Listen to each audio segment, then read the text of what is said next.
다카이치 총리의 개인 차량 번호판이 새로운 논란거리가 되고 있다고 하는데요. 어떤 내용인지 소개해 주시죠. 네, 어제 이 중국 인터넷 커뮤니티에서는요, 다카이치 총리 차량의 번호판이 37-77이라는 주장이 제기가 됐습니다.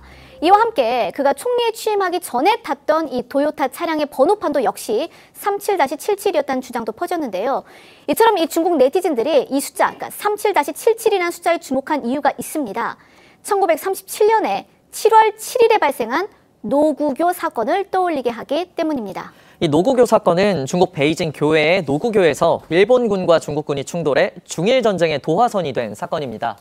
당시 일본군은 훈련 중 병사 한 명이 잠시 사라지자 이를 중국군의 공격으로 몰아 공격을 감행했고 결국 노구교를 점령했습니다. 이후 베이징과 텐진까지 전면 공격하며 중일 전쟁으로 번지게 돼 중국인들에게는 일본에 의한 국토 침탈의 역사적 상처로 남은 사건인데요.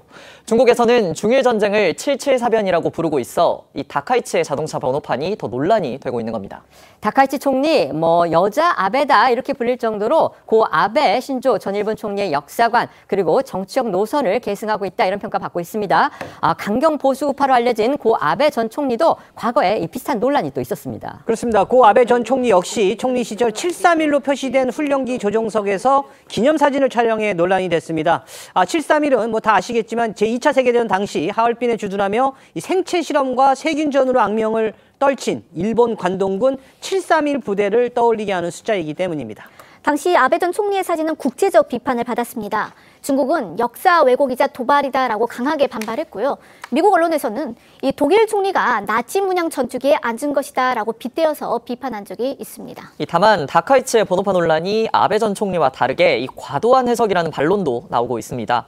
다카이치 총리의 생일은 3월 7일이고 남편인 야마모토 다쿠 전 중의원의 생일이 7월 7일이기 때문인데요. 번호판이 다카이치의 개인적 의미를 반영한 것일 뿐 이 정치적 메시지로까지 확대 해석할 필요는 없다는 지적입니다.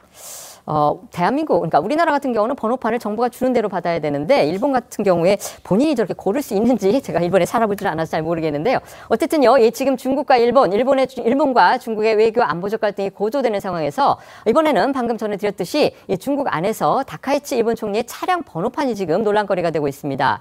중국 측이 올해 안 이 한중일 정상회담 개최를 사실상 보이콧하면서 지금 우리에게까지 이 여파가 미치고 있는데요. 자, 이 같은 동북아 상황 어떻게 봐야 될까요? 일단 제가 생각했을 때는 그렇게 심각하게 볼 필요가 있을까라는 생각이 먼저 듭니다. 왜냐하면 일단 중국이 일본을 강하게 밀어붙이고 있지만 군사적 행동이나 이런 것보다는 외교적, 경제적 수단을 통한 압박에 머무르고 있다. 그리고 무엇보다도 그저께 트럼프 대통령이 전화를 했잖아요. 네. 중국 정상이 미국 대통령에게 전화를 먼저 한 것이 2001년도에 9.11 테러 이후에 처음이라고 한답니다. 미국 대통령이요? 미국 대통령에게 네네. 전화를 한 것이. 네네. 그렇기 때문에 그거는 왜 그러냐. 지금 중국의 입장에서도 일본과의 외교적 마찰이 점점 더 커지는 것은 그렇게 바람직하지 않고 일종의 상황 관리에 나선 것이 아닐까라는 생각이 든다는 겁니다. 그래서 네. 일종의 미국이 일본에게 동조할 수 있는 가능성을 차단하기 위해서 이 중국의 입장에서는 아마 하나의 중국의 원칙을 재확인하는 선에서 이야기를 했던 것 같은데 문제는 트럼프 대통령은 그런 이 외교 안보적인 문제는 쏙 빼버리고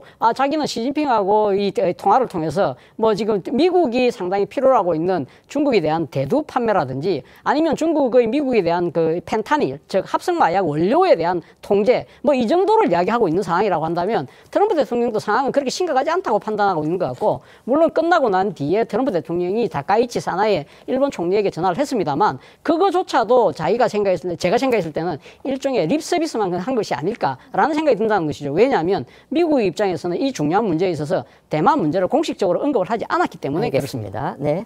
다카이치 입장에서는 지금 국내 정치적으로 자민당이 연대하고 있는 일본 유신회도 그렇고 또 요번에 이렇게 중국에 대해서 단호한 입장을 취하면서 일본의 여론은 오히려 다카이치 편입니다. 대만 문제와 관련해서도 50%의 일본 국민들이 그게 뭐가 문제냐라고 할 정도고 또 자민당의 이데올로기라는 것이 결국은 어제의 문제만 남아있지 일본의 군사적인 역할과 입지를 확보한다라는 것이거든요. 그래서 그런 차원에서 지금 다카이치는 나아가고 있는 데다가 거기다가 이제 소위 트럼프가 4월에 중국을 방문하고 또 중국이 그 시진핑이 미국을 방문하도록 초청한다 그랬는데 트럼프 입장에서도 다카이치가 이런 노선을 취하는 게 그렇게 불편할 이유는 없습니다.